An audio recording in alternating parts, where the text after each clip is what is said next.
Salut à tous, on se retrouve aujourd'hui pour parler du FC Barcelone en ce mardi 24 octobre et on commence tout d'abord avec le programme de la journée pour le Barça J-1 du retour du Barça en Ligue des Champions. Donc tout d'abord 11 h ce matin il y a eu entraînement à la Ciudad Esportiva, donc en gros le centre d'entraînement du FC Barcelone, et à 12h45 la conférence de presse avec Xavi et Ferran Torres. On reviendra sur toutes les déclarations Xavi et Ferran Torres demain, bien sûr, quand on fera l'avant-match. N'oubliez pas que le match demain est prévu à 18h45 heure française. Le coup d'envoi contre le Shakhtar, ça ne sera pas à 21h. Donc concernant l'entraînement qu'il y a eu ce matin, quelques photos. Tiens, on peut voir Xavi avec, je ne sais pas qui c'est là, avec un jeune joueur de l'équipe B, certainement. On peut voir là Gavi avec le logo, l'emblème des Rolling Stones, cette bouche. N'oubliez pas que cette bouche, les gars, sera sur le maillot du Barça lors du prochain match en championnat, le Classico, bien sûr, prévu samedi prochain. Avant de penser au Classico, il y a ce match demain à jouer et surtout à gagner contre le Shakhtar. On peut voir le jeune Marc Guiu, qu'on parle beaucoup là depuis dimanche après son but au bout de seulement 20 secondes de jeu. Le jeune Lamine Yamal lors de la séance d'entraînement aujourd'hui. Cancelo, Cancelo qui pourrait être titulaire pour la rencontre de demain. Marcos Alonso. Donc voilà quelques photos. Demain je vous montrerai bien sûr la compo probable pour cette rencontre. Et concernant les joueurs blessés, il y a beaucoup de joueurs quand même blessés. Donc le Barça n'aura que 12 joueurs de l'équipe première disponibles pour le match de mercredi contre le Shakhtar, parce que vous savez qu'actuellement le Barça touché par beaucoup de blessures. Et en gros il y aura très peu de joueurs qui sont actuellement blessés qui seront disponibles pour le match de demain, peut-être même aucun par rapport aux joueurs blessés. Seront pratiquement tous forfaits pour la rencontre de demain. Et tiens, en parlant de Pedri, Pedri qui a regardé aujourd'hui, là, on est le 24 octobre, il y a exactement 2 mois, jour pour jour, Pedri s'était blessé. Reste à savoir s'il sera en mesure de jouer pour le Classico. Donc déjà pour le match de demain, c'est sûr, il ne sera pas là, pas de risque pris. Il ne jouera pas contre le Shakhtar. Contre le Real Madrid, bien sûr le Barça aimerait le faire jouer, mais là aussi pas de risque sera pris. Et d'après les dernières infos, tiens, le journal Sport, les gars, ils ont envoyé un article aujourd'hui, Pedri ne sera pas disponible pour le Classico. Donc voilà, il y avait des chances, c'était du 50-50, du coup non, il ne devrait pas jouer lors du match samedi prochain. Tout indique que Pedri sera de retour le 4 novembre prochain contre la Real Sociedad, lui laisser encore une dizaine de jours de repos, même si vraiment là ce serait un match où il n'y aurait pas le choix, il faudrait qu'il joue. Je pense qu'il aurait pu jouer le Classico, mais ils ne veulent pas le faire revenir trop vite pour qu'il se reblesse. Regardez les gars, aujourd'hui ça fait deux mois jour pour jour qu'il est blessé. 2 mois, il a loupé quasiment plus d'une quinzaine de matchs. Donc c'est énorme. C'est pour ça, pas de risque pris. Il reviendra normalement le 4 novembre prochain contre la Real Sociedad. Concernant Lewandowski et Rafinha, 2 autres joueurs blessés, sont dans la dernière ligne droite de leur récupération.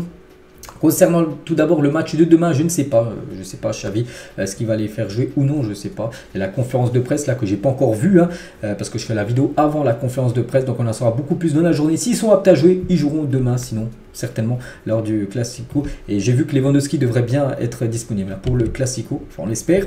Concernant Alejandro Balde sera au repos contre le Shakhtar, il a déjà fait l'objet d'un accord, donc il n'est pas blessé, juste il devrait souffler contre l'équipe du Shakhtar. Ça devrait être Marcos Alonso normalement qui devrait commencer défenseur gauche demain contre le Shakhtar en Ligue des Champions. Donc voilà quelques infos concernant les joueurs absents, tout ça, s'ils seront disponibles ou non. On en saura beaucoup plus dans la journée. La une du journal Sport aujourd'hui, c'est Xavi. Xavi marque le rythme avec la guitare par rapport, vous savez, les Rolling Stones, parce qu'on sait que Rolling Stones là, seront avec le maillot du Barça pour le prochain match. Et en parlant de ce maillot spécial Classico, donc 700 maillots du Classico étaient destinés à la vente en ligne. Ils ont tous été vendus et en plus ils sont vendus très rapidement. Il a fallu 10 minutes seulement pour que le maillot du Barça Rolling Stone soit en rupture de stock. Ça a été une grosse réussite marketing. Tous les maillots ont été vendus. Après, je sais pas s'il y a peut-être des autres stocks, j'en sais rien.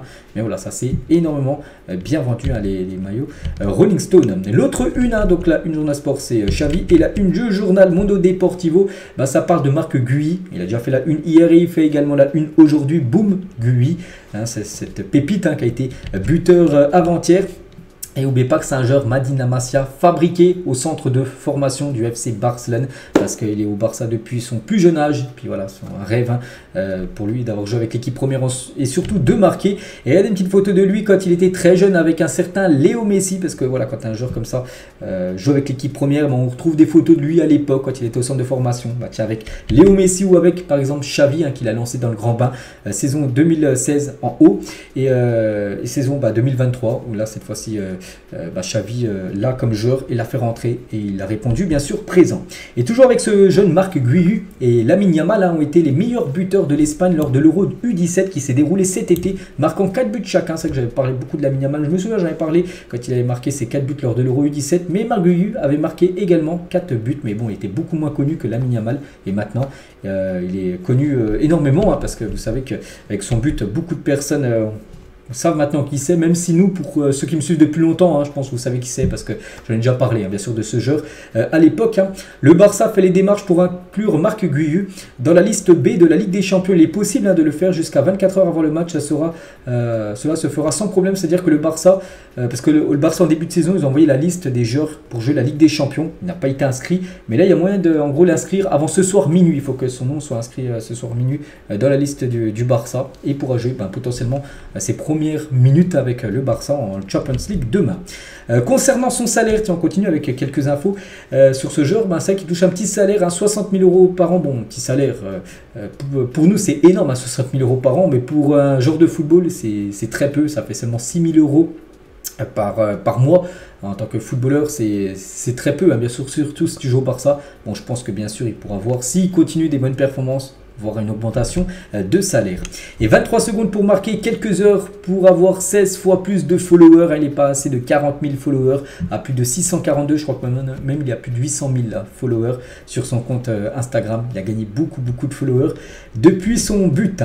Et toujours avec lui, parce qu'il a été buteur et du coup le Barça s'est imposé. Le Barça n'a plus perdu un seul match après une trêve internationale depuis novembre 2020. 9 victoires, 21 buts marqués, 3 buts encaissés. C'est vrai que les matchs souvent en plus après la trêve internationale sont compliqués pour pas mal d'équipes parce que tous les jours sont partis en sélection, donc tu reviens, tu as un match directement disputé. Le Barça, ça fait plus de 3 ans que le Barça n'a pas perdu un match après une trêve internationale.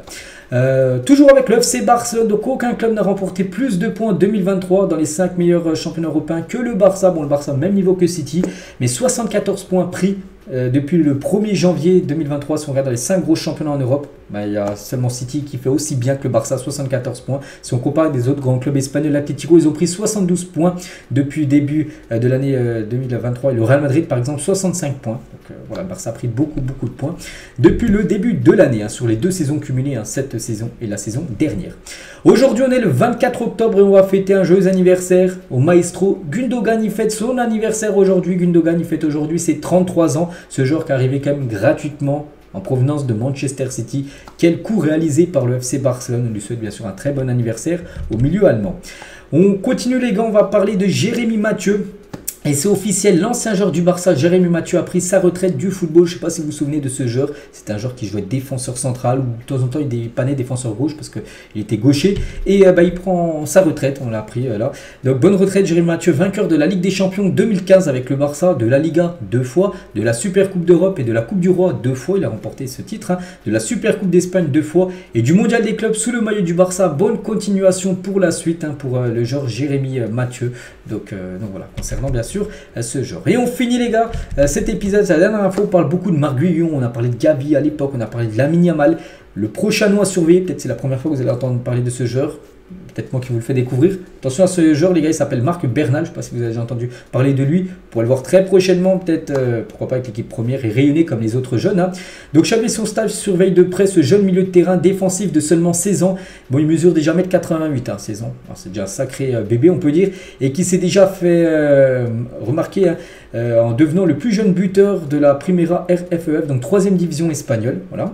Donc il jouera notamment en UEFA Youth League, donc la Ligue des Champions juniors, ce mercredi, donc demain à 14 h contre le Shakhtar. Donc un nom à surveiller, Marc Bernal les gars, qu'on pourrait peut-être voir comme tous les autres jeunes là maintenant qui rayonnent avec l'équipe première très prochainement. Donc un nom à surveiller, Marc Bernal. Donc voilà les gars ce qu'il y a à dire aujourd'hui. J'espère que ça vous a plu. On se retrouve demain. Donc demain la vidéo sortira beaucoup plus tôt. Pourquoi? Parce que le match est demain à 18 h 45. Donc on fera l'avant-match, des déclarations, conférences de presse de Xavi et de Ferran Torres. Donc voilà, il faut que je vous donne les infos bien sûr avant la rencontre de demain. Allez, moi je vous laisse, je vous souhaite une bonne journée et à demain.